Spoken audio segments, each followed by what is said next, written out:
नमस्कार, मैं सुष्मिता मिश्रा। आप देख रहे हैं 4 PM न्यूज नेटवर्क। यूपी में भाजपा में लोकसभा चुनाव में मिली हार की समीक्षा पर भाजपा शीर्ष नेतृत्व के तथा कथित चाणक्य हार का ठिकरा योगी आदित्यनाथ के ऊपर फोड़ने की कोशिश कर रहे हैं, लेकिन प्रदेश में बाबा की ताकत और लोकप्रियता के चलते चाणक्य के सभी मोहरे पिटते नजर आ रहे हैं। बाबा के हौसले बुलंद हैं।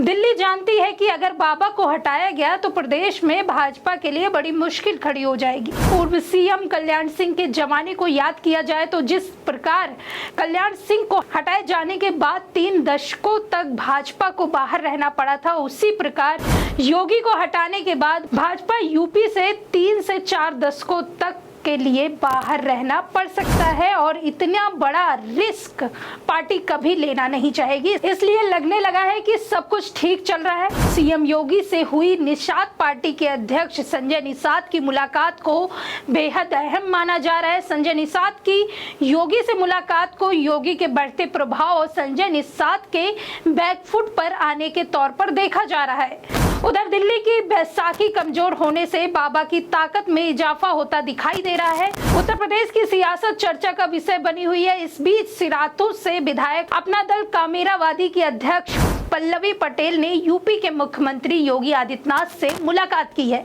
करीब आधे घंटे चली इस मुलाकात में अभी ये सामने नहीं आया है कि पल्लवी पटेल आखिर योगी आदित्यनाथ से मुलाकात क्यों की, लेकिन इसमें सियासी गलियारों में हलचल मच गई है, क्योंकि यह मुलाकात ऐसे समय में हुई जब यूपी में बीजेपी में अंतर कलह की खबरें सामने आ रही हैं। बीते दिनों यानी 24 जुलाई को पल्लवी पटेल अपने पति के साथ सीएम योगी से मुलाकात की। दोनों नेताओं के बीच करीब 20 से 25 मिनट तक चर्चा हुई। हालांकि इसे शिष्टाचार भेंट बताया जा रहा है, लेकिन राजनीतिक जानकार इस मुलाकात के मायने अलग निकाल रहे हैं। पल्लवी पटेल ने अपना पहला विधानसभा चुनाव 2022 में लड़ा था, जिसमें उन्होंने केशव प्रसाद मौर्य को हराकर अपने राजनीतिक करियर का लोहा मनवाया था। हालांकि पल्लवी पटेल ने लोकसभा चुनाव 2024 से ठीक पहले सपा अध्यक्ष अखिलेश यादव से अपना गठबंधन तोड़ दिया था। इसके बाद उन्होंने सपा मुखिया अखिलेश यादव पर कई आरोप लगाए थे। इस बार के लोकसभा चुनाव में पल्लवी पटेल ने AIMIM चीफ असदुद्दीन ओवैसी के साथ गठबंधन में चुनाव लड़ा था। हालांकि इस चुनाव में दोनों की पार्टी ने यूपी में एक भी सीट पर जीत हासिल नहीं कर पाई।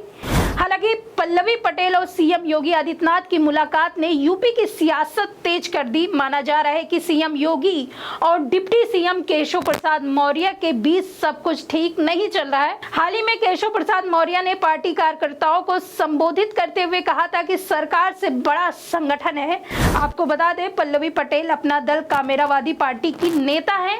अखिलेश यादव से खराब संबंध के कारण वे कांग्रेस के साथ नहीं जा सकती। वैसे राहुल गांधी की यात्रा में वे साथ रहीं। अपनी बहन अनुप्रिया पटेल के कारण वे बीजेपी की तरफ भी नहीं जा सकती। मतलब यूपी की राजनीति में वे अभी हाशिए पर ही हैं। पल्लवी और उनके पति से मुलाकात कर सीएम योगी आदित्यनाथ ने डिप्टी सीएम केशव प्रसाद मौर्य और अनुप्रिया पटेल की चिंता बढ़ा दी। जब अखिलेश यादव से इस पर पूछा गया कि पल्लवी पटेल आजकल योगी आदित्यनाथ से मिलती हुई नजर आ रही है, तो इस पर अखिलेश यादव ने एक मजाकिया अंदाज में कहा कि पल्लवी पटेल बार बार मिले, चाहे जितनी बार मिले, क्या वे सदस्यता बचा पाएंगी? पटेल जी मुख्यमंत्री से मिल रही है लगातार। अच्छा, मुख्यमंत्री से आप मिलाओ, हम मिलाएं, कौन मिलाए? सब जाए मिलने जाओ। क्या मिलेगा वहाँ? मिलेगा क्या बताओ? कोई सदस्य बना देंगे वो? हैं? बस ये सदस्यता बचा लो हमारी। चलो उन्हें छोड़ दिया, नहीं माने। पीडीए की परिवार की है तो सदस्यता ना ली जाए उनकी। ये काम मुख्यमंत्री नहीं कर सकते, ये हम ही कर सकते हैं। ये काम मुख्यमंत्री नहीं कर सकते। पीडीए परिवार की आधी आबादी है तो आधी आबादी के खिलाफ हम लोग कार्रवाई नहीं करेंगे। लेकिन हम आपको बता दे रहे हैं कि वो पीडीए की सदस्य है, इसलिए उनकी सदस्यता रहेगी, ये अखिलेश यादव ने कहा।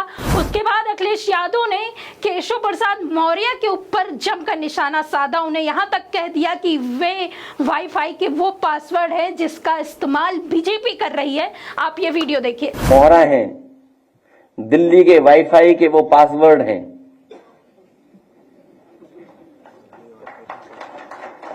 ये नई तरह की टेक्नोलॉजी, तो टेक्नोलॉजी के हिसाब से बोलना पड़ रहा है।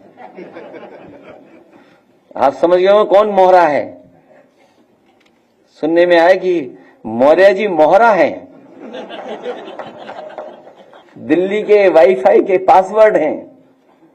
अगर दिल्ली वाले किसी से मिलते हैं तो लखनऊ वाले भी मिल रहे हैं किसी से।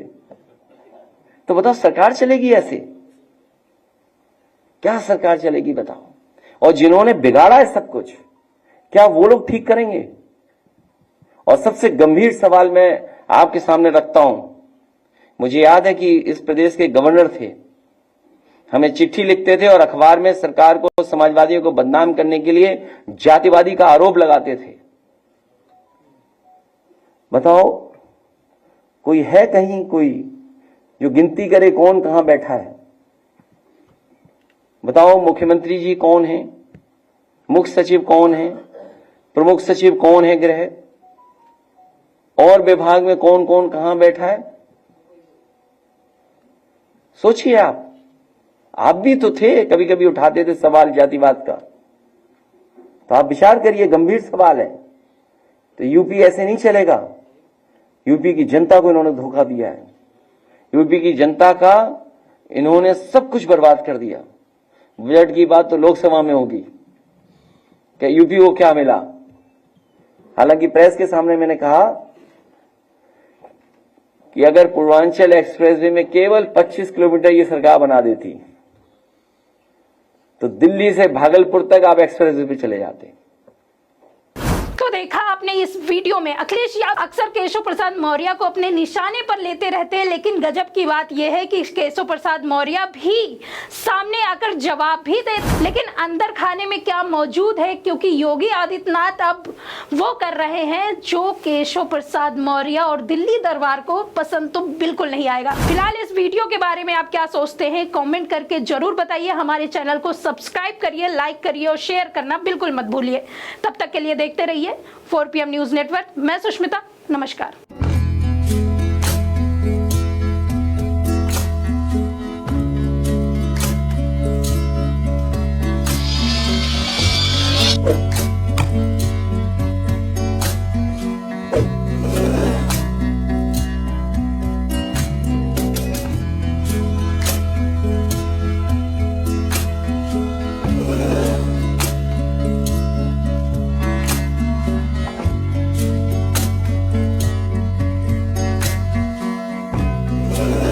Thank you.